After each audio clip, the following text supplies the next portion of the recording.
Nigel, as a Christian ethicist, I know you have a role outside of the university itself. So I wonder if you can tell us about your public role as an academic and as a Christian ethicist. Yes, I think the first thing to say about that is that I, perhaps unlike many of my academic colleagues, I chose an academic career in order to have a public role. Um, my interest in Christian ethics goes back to 1973 when I arrived in Oxford, which was a time of political crisis in this country.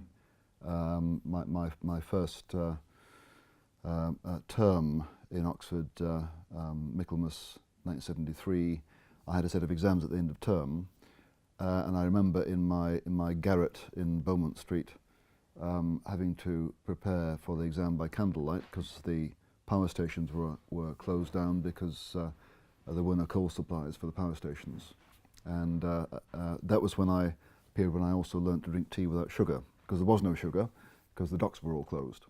So there was a general sense of political crisis, and at that time, as a young student of history, I was asking myself, and also as a young Christian, what on earth has Christian faith got to say to this?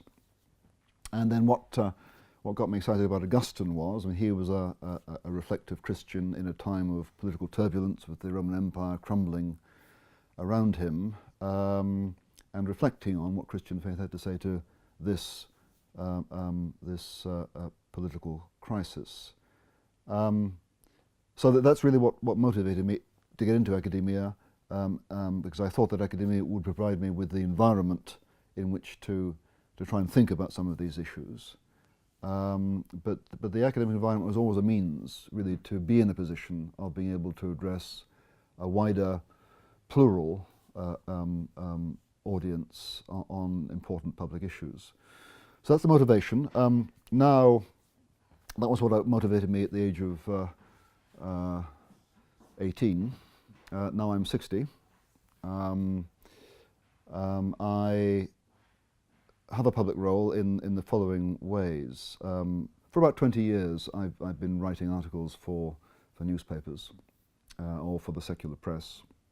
I started off writing on the peace process in Northern Ireland in the Belfast and Dublin press. And more recently, since I came back to Oxford, I've been writing in the Scottish press during the referendum last year, and most recently for the London Times. And that I'm very excited about.